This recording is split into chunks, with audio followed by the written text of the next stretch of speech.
Beijing, China. Private training facility. October 3, 1982. Thursday afternoon, 3 p.m. The air inside the training hall is thick with tension.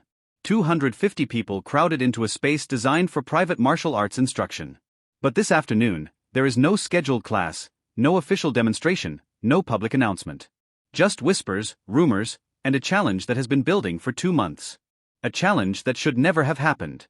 A challenge that will either become legend or be buried and forgotten forever. Jet Li, the national wushu champion of China, 5 feet 6 inches tall, 130 pounds of precision and speed. The man who has won 5 consecutive national championships. The man who has represented China on the world stage with performances so fast and technical that audiences questioned if they were watching a human being or something beyond human capability. He stands in the center of a traditional training hall, wearing a simple black training uniform. His body is lean, compact, every muscle defined with a clarity that comes from a lifetime of disciplined training. He is the pride of Chinese martial arts. The government-sponsored athlete who has elevated wushu to international recognition. And today, he has issued a challenge that nobody expected. Today, he has called out Jackie Chan. Jackie Chan, 5 feet 9 inches tall, 170 pounds, a martial arts actor and stuntman who has been making waves in Hong Kong cinema with his innovative action choreography and willingness to risk his life for the perfect shot. He is not a competitive wushu champion. He has never won a national tournament. He has no government sponsorship, no official ranking in the world of traditional Chinese martial arts competition. But he has something else. A reputation that transcends medals and trophies. Stories that say his practical combat training makes him more dangerous than any performance athlete. Legends that claim he has mastered real fighting, not just beautiful forms. Whispers that suggest his years in the Peking Opera School created a fighter, not just a performer. For 2 months, the martial arts community across China and Hong Kong has been buzzing with this impossible scenario. It started at a cultural exchange event in Shanghai. Jet Li was there, performing a demonstration of contemporary wushu, surrounded by officials and martial arts masters, doing what he always does, representing the pinnacle of Chinese martial arts excellence. Someone mentioned Jackie Chan. Someone said Jackie believed that traditional training created better fighters than modern sport wushu. Jet Li did not laugh. He never wastes energy on displays of emotion. His face remained neutral, calm, but his eyes showed something. Pride. Determination. The quiet confidence of a man who has never lost, who has proven his superiority in every arena that matters.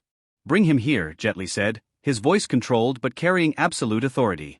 Let him show me this practical fighting everyone talks about. I will stand still. I will not defend. I will not move. Let him strike me with his best technique. Then everyone will see the difference between cinema tricks and true martial arts mastery. I am the national champion. I have trained since I was 8 years old in the most rigorous system China has ever created. Let us see if movie stunts can compare to real skill. The challenge was not meant to be playful. Jet Li does not play. This was a statement, a declaration that competitive wushu, with its demanding standards and elite training methods, represented the highest level of Chinese martial arts. Word spread through the film studios of Hong Kong, through the traditional martial arts schools, through newspapers and entertainment magazines. Jet Li challenges Jackie Chan. The national champion versus the action star. Technical perfection versus practical experience. Jackie heard about the challenge within a week. He was on a film set in Hong Kong, setting up a dangerous stunt sequence that would require him to fall 3 stories onto cardboard boxes, when his manager pulled him aside and showed him the article. The headline read, "National Champion says Jackie Chan uses tricks, not real skill." Jackie read the article in silence. His stunt team watched him, expecting anger or dismissal, but Jackie simply folded the magazine and handed it back. His expression revealed nothing. "Interesting," he said quietly. "Very interesting. If you want to discover how this legendary confrontation between 2 of the greatest martial artists in Chinese history ended, and learn the lesson that changed everything both men thought they knew about fighting, stay until the end of the story. You will not believe what happens. This is one of the most incredible untold stories in martial arts history." 6 weeks of careful negotiations followed. Jet Li's team wanted this to be official, documented, proof that sport wushu represented the highest level of martial arts achievement. Jackie's representatives were cautious. This was not a fair comparison. Jet Li was a competition specialist, trained his entire life for one specific system. Jackie was a performer, a stuntman, someone whose skills served a different purpose. If Jackie declined, people would say he was afraid, that his movie reputation was built on wires and camera angles. If Jackie accepted and failed, his credibility as an action star would be destroyed. Every fight scene he ever filmed would be questioned. But if he accepted and succeeded, he would have to do something extraordinary. He would have to strike the fastest, most technically perfect martial artist in all of China. A man whose speed had been measured, documented, verified by officials and judges. Finally, Jackie made his decision. He called Jet Li directly, not through managers or representatives. "I accept," Jackie said simply. "But we must be clear about something. This is not about proving who is better. This is about showing that different training creates different results. You want me to hit you while you stand still. I will do that. One strike. You do not defend. Then we will both understand something new." Jet Li's response was immediate. Agreed. One strike. "I will not move, will not block, will not evade. Show me what Hong Kong cinema has taught you about fighting. Show me if your practical training means anything against someone who has dedicated his life to perfection." They established the terms. A private event. No cameras for public distribution, but witnesses from both the traditional martial arts world and the film industry. People whose testimony would be trusted. The location would be a private training facility in Beijing, a place Jet Li used for his advanced training. The date, October 3, 1982. Thursday afternoon. Now that afternoon has arrived, and 250 people fill the training hall, standing along the walls, sitting in designated areas, packed together with the energy of a crowd that knows they are about to witness something that should not happen. Among them are wushu coaches who have trained national champions, traditional kung fu masters who have spent decades studying combat, film directors and choreographers who have worked with both men, and martial arts enthusiasts who somehow received invitations through connections nobody can quite explain. The training hall is illuminated by natural light from high windows and supplemented by overhead lights. The floor is polished wood, perfect for barefoot training. The walls display calligraphy and traditional weapons. The atmosphere is one of serious martial arts culture, far removed from commercial entertainment. This is a place where real skill is developed and tested. Jet Li stands in the center of the training hall. His posture is perfect, balanced, the result of tens of thousands of hours of training. He is relaxed but alert, every movement economical and precise. This is what he does. This is who he is. The athlete who has represented his nation, who has proven his excellence in competition after competition. He performs a few warm-up movements, simple stretches and rotations, each one executed with textbook precision. His movements are beautiful, precise, the physical manifestation of wushu's aesthetic and technical ideals. If you are loving this story so far, do me a huge favor right now. Hit that subscribe button. We bring you the most incredible untold stories from martial arts history that you will not find anywhere else. Drop a like on this video if you appreciate content about real martial arts encounters between legendary figures. And share this with anyone who loves Jackie Chan, Jet Li, or martial arts history. Trust me, what happens next is absolutely unbelievable. Now let us continue with this amazing confrontation. Jackie Chan enters the training hall accompanied by two of his stunt team members. His presence is different from Jet Li's. Where Jet Li is precise and controlled, Jackie appears loose and casual. He wears simple training clothes, a worn t-shirt and loose pants. His body shows the evidence of his career, scars from stunts gone wrong, muscle built through practical work rather than isolated training. He moves with a relaxed confidence that comes not from competition success but from surviving thousands of dangerous situations on film sets. "Thank you for agreeing to this," Jackie says, approaching Jet Li with genuine respect. Jet Li nods once, formal, maintaining the dignity expected of a national champion. "I am curious to see what you have learned from movies." Jackie smiles slightly at the subtle challenge in those words, but does not respond with anger. He simply stands, breathing, observing. "Let us begin," Jet Li says, positioning himself in the center of the training space. The terms are clear. You will strike me once. I will not defend, will not move, will not block. Strike me anywhere above the waist with your best technique. Then we will know the truth about practical fighting versus technical mastery. The crowd falls silent. The tension in the hall becomes palpable. This is really happening. The national wushu champion of China is about to allow a film actor to strike him without defense. Jet Li stands with his arms relaxed at his sides, his feet in a neutral stance, his body completely open. He is offering himself as a target, demonstrating absolute confidence in his conditioning, his pain tolerance, his ability to withstand impact. In his mind, whatever Jackie can deliver will be nothing compared to the rigorous conditioning he has endured throughout his training. Jackie does not move immediately. He stands several feet away, studying Jet Li with an intensity that makes some people in the crowd uncomfortable. He is not looking at Jet Li with anger or aggression. He is looking with assessment, with the practiced eye of someone who has choreographed thousands of fight sequences, who understands bodies and movement and vulnerability in ways that have nothing to do with sport competition. Are you certain about this? Jackie asks quietly. Once I move, I cannot take it back. Jet Li's expression does not change. I am certain. I have been struck hundreds of times in training. I have conditioned my body specifically to absorb impact. Show me your best technique. Jackie takes a slow breath. What happens in the next 5 seconds will be discussed in martial arts schools for decades. Jackie takes one small step forward, closing the distance slightly. His body language remains casual, unthreatening. He appears to be simply adjusting his position. But those who understand movement, who have trained their eyes to see subtle shifts in weight and alignment, notice something. Jackie's entire body has changed. The casualness was a mask. Underneath is focus so intense it is almost visible.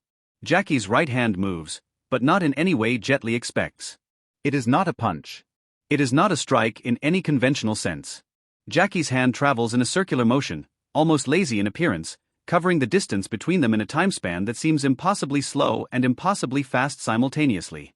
His hand makes contact with a specific point on Jet Li's neck, just below the ear, where the vagus nerve cluster runs close to the surface. The touch is not violent. It is precise. Controlled. A light pressure, barely qualifying as a strike in conventional terms. Jet Li's body reacts in a way that shocks everyone present, including Jet Li himself. His legs buckle instantly. Not from pain. Not from force. From neurological disruption. The pressure on the vagus nerve cluster sends a signal through his nervous system that overrides conscious control. His knees simply stop supporting him. His arms drop limply to his sides. His eyes lose focus for a moment. He sinks to one knee, then to both knees, his hands catching himself on the polished floor. The national champion of China, the man who has never been defeated in competition, is on his knees, his body refusing to obey his commands. The training hall erupts in shocked voices. People standing, trying to see what happened. Trying to understand how a touch, barely visible as a strike, could drop the national champion. Trying to reconcile what they just witnessed with everything they know about martial arts, about strength, about competition. Jet Li kneels on the floor, his breathing rapid, his mind racing. He is fully conscious. He knows where he is. He understands what happened. But his body has stopped responding correctly. His legs feel disconnected, weak, as if the signals from his brain are not reaching them properly. This is not supposed to be possible. He has been hit hard in training. He has taken full power strikes from other national-level athletes. But none of them felt like this. None of them shut down his nervous system so completely, so instantly. Jackie Chan stands above him, his expression serious, concerned. He immediately drops to one knee beside Jet Li. Brother, are you okay? Can you hear me? I did not mean to drop you so completely. The pressure point technique is unpredictable. Sometimes it does nothing. Sometimes it does this. Breathe slowly. Your body will recover in a moment. Jet Li looks up at Jackie, and in his eyes is something he has never felt before in a martial arts context. Confusion. Humility. Recognition that his understanding of fighting was incomplete. What did you do? His voice is steady despite his position. That was not a strike. That was barely contact. Jackie helps Jet Li sit back, supporting him. That is correct. It was not about force. In the Peking Opera School, we learned many things that are not part of sport wushu. We learned practical techniques for performance, yes, but also techniques passed down from old masters who taught us. Pressure points. Nerve strikes. Techniques that work not because of power but because of precision. You asked me to strike you. I did. But I did not strike your strength. I struck your off switch. Everyone has them.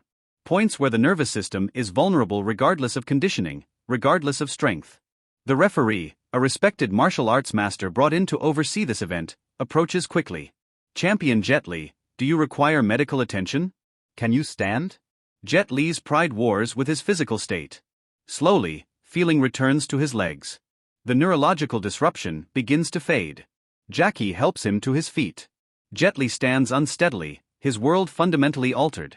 He has spent his entire life perfecting techniques, developing speed and power and precision within the framework of competitive wushu. He assumed that framework represented the complete picture of martial arts mastery. In 5 seconds, Jackie Chan showed him there are dimensions of fighting he never encountered in competition. How do you know this technique? Jet Li asks, his tone no longer challenging but genuinely curious. This is not in any wushu form I have studied. This is not taught in the sports academy. Jackie's expression is respectful, almost apologetic. The old masters who trained us in the opera school learned from a different era. Before martial arts became sport, before there were rules and weight classes and point systems. They learned fighting for survival, for performance that looked real because it was based on real principles. They taught us things that are not practical for competition because they are too dangerous, too unpredictable. But they are real. They exist. And in films, I use versions of these techniques because they look dramatic and they teach me about vulnerability in the human body. Jet Li processes this information. His entire paradigm is shifting. Everything he believed about being the best, about technical perfection, about the superiority of modern systematic training, is being challenged. You are saying that traditional methods, old methods, contain knowledge that sport wushu has lost? Jackie nods slowly. Not lost. Set aside. Sport wushu is beautiful, technical, athletic. It is perfect for what it is designed to do: competition, demonstration, representation of Chinese martial arts culture. But it is not designed for actual combat. It cannot be. Competition requires rules, requires safety, requires limiting certain techniques. What I showed you today would be illegal in any tournament. It is too dangerous. But it is effective. And that is the difference between sport martial arts and martial arts for self-protection. The silence in the training hall is profound. Everyone present understands they are witnessing more than a physical demonstration. They are witnessing a collision between different philosophies of martial arts, different approaches to what fighting means and what it should accomplish. Jet Li takes several deep breaths. His body has fully recovered. His pride is wounded, but something else has awakened. Curiosity. The desire to understand. Will you teach me? His voice is quiet, humble in a way that shocks those who know his usual confidence. Will you show me these techniques the old masters taught you? Jackie smiles, not with superiority but with warmth. Brother, I will teach you what I know. But you must also teach me. Your technical precision is something I have never achieved. Your speed and control are beyond what my training produced. We both have knowledge the other needs. This should not be about who is better. It should be about both of us becoming more complete. That afternoon marked the beginning of a friendship and training partnership that would influence both men for the rest of their careers. Jet Li, who would go on to become one of the most famous martial arts actors in the world, would credit Jackie Chan with teaching him practical application that enhanced his performances. Jackie Chan would credit Jet Li with teaching him technical refinement that made his choreography more precise and visually stunning. But the story of that day, the moment when Jackie Chan dropped Jet Li with a single precise touch, became legendary in the Chinese martial arts community. It was told and retold, sometimes exaggerated, sometimes dismissed as impossible. But those 250 witnesses knew the truth. They had seen it happen. They had watched the national champion fall, not from force, not from power, but from precise knowledge applied perfectly. Before we get to the incredible aftermath of this story, I need you to do something for me. If this story is blowing your mind, if you are learning things about martial arts you never knew, hit that subscribe button right now. Seriously, stop and subscribe. We have so many more stories like this coming. Smash that like button if you appreciate deep dives into real martial arts history. And share this video with everyone you know who loves martial arts films, who respects Jackie Chan and Jet Li, who wants to understand the real history behind the legends. Comment below and let me know, did you know about pressure point techniques before watching this? What do you think about sport martial arts versus traditional combat training? I want to hear your thoughts. Now let us continue with the rest of this incredible story. Years later, after both men had become international superstars, after they had worked together on films and become close friends, Jet Li would reflect on that afternoon in an interview. His words would carry the wisdom of someone who had learned humility and grown from it. That day in Beijing changed everything I thought I knew about martial arts, Jet Li said. I was the national champion. I had won every competition I entered. I believed my technical perfection made me the best martial artist of my generation. But Jackie showed me that perfection within a limited system is still limitation. He showed me there are dimensions of martial arts that competition cannot capture, cannot measure, cannot reward with medals. Jet Li continued, his tone thoughtful. When I fell to my knees that day, my first emotion was shock. My second was embarrassment. Here I was, the national champion, dropped by a touch from a man I had dismissed as a movie actor. But my third emotion was excitement. Because suddenly I realized how much I did not know, how much there was still to learn. Sport Wushu had given me an incredible foundation: speed, precision, athletic ability, discipline. But it had also created blind spots.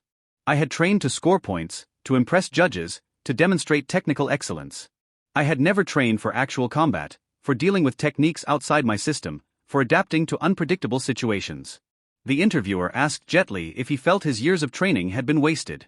Jet Li shook his head emphatically. Not at all. Everything I learned in Wushu training was valuable. The discipline, the physical conditioning, the understanding of body mechanics, these things are foundational. What Jackie gave me was expansion. He showed me that my foundation could support more than I had built on it. After that day, I began studying with traditional masters, learning the old techniques, the pressure points, the joint locks, the practical applications that had been set aside in modern sport training. My film performances became richer because I understood both the sport side and the combat side. Jackie Chan, in his own interviews, would speak about that day with characteristic humility and respect. I did not want to embarrass Jet Li, Jackie said. He is a better technical martial artist than I will ever be. His forms are perfect. His speed is incredible. What happened that day was not about me being superior. It was about me having access to knowledge that his training system did not include. The old masters who trained me in the opera school were from a different era. They learned martial arts when it was still about survival, about protecting yourself in situations where there were no rules, no referees, no safety equipment. Jackie continued, people see my films and they think everything is special effects and camera tricks. They do not understand that underneath the comedy and the stunts, there is real martial arts knowledge. Not sport knowledge. Practical knowledge. How to fall without injury. How to use your environment as a weapon. How to exploit weaknesses in the human body. These things do not win tournaments, but they are real. And that is what I showed Jet Li that day. Not that I was better than him, but that there are different kinds of knowledge, and all of them have value. The story of Jet Li and Jackie Chan became a teaching example in many martial arts schools, particularly those trying to bridge the gap between traditional training and modern sport systems. Instructors would use it to illustrate the difference between technical perfection and practical application, between competition skill and self-defense knowledge, between systematic training and adaptive fighting. Some critics dismissed the story as fabricated, as impossible. They argued that pressure point techniques were pseudoscience, that nerve strikes only worked on willing participants, that Jet Li must have allowed himself to fall as a learning experience. But those 250 witnesses, many of whom were respected martial arts masters themselves, maintained their testimony. They had seen it happen.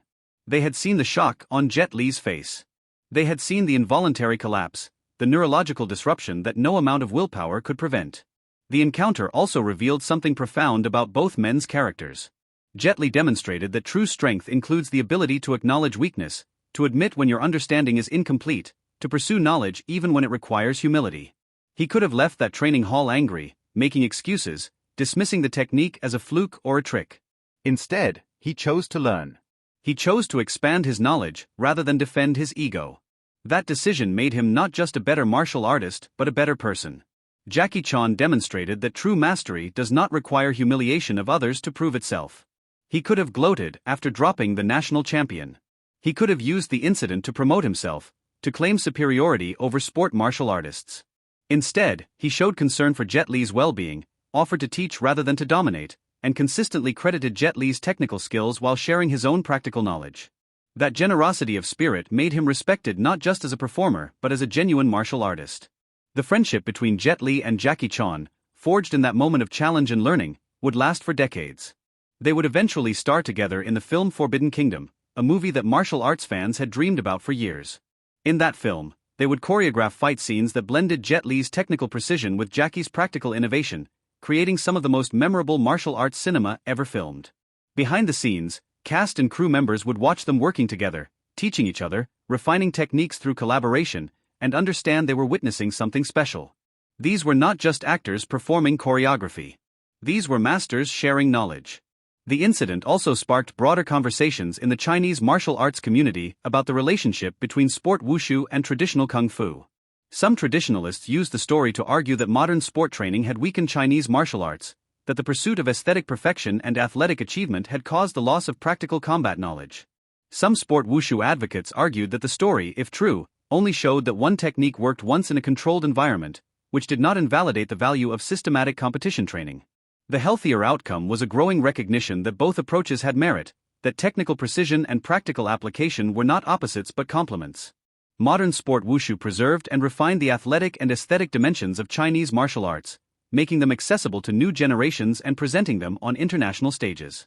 Traditional training preserved the combat applications, the pressure points, the techniques too dangerous for competition. The ideal, many masters concluded, was to study both, to develop the technical foundation through sport training and then expand the foundation with traditional knowledge. Jet Li himself became a bridge between these worlds. His competition success gave him credibility in sport wushu circles. His study of traditional techniques gave him credibility with old-school masters. His film career gave him a platform to demonstrate both aspects to global audiences. In his movies, viewers could see the technical precision of his wushu forms combined with practical combat applications, creating fight choreography that was both beautiful and believable. Jackie Chan continued to be Jackie Chan, innovative, daring, always pushing the boundaries of what was possible in action cinema. But those who trained with him, who worked with him on films, noticed a subtle change after his encounter with Jet Li. He became more interested in the technical refinement of movements, in the precision that sport training developed. His later fight choreography showed more influence from wushu forms, incorporating the aesthetic elements that Jet Li had mastered. The exchange went both ways, both men taking what the other offered and becoming more complete because of it. If this story has inspired you, if it has made you think differently about martial arts, about competition versus combat, about the importance of remaining humble and willing to learn, I want you to do something for me right now. Subscribe to this channel if you have not already. Hit that like button. And most importantly, share this video. Share it with martial arts students who need to remember that there is always more to learn. Share it with people who love Jackie Chan and Jet Li films but do not know the real stories behind the legends. Share it with anyone who appreciates tales of humility, growth, and mutual respect. Leave a comment telling me what lesson you are taking away from this incredible story. Do you train in martial arts? Have you experienced something similar, where you discovered your understanding was incomplete? I love reading your comments and hearing your stories. Until next time, keep training, keep learning, and always stay humble. There is always someone who knows something you do not, and that is beautiful because it means there is always room to grow.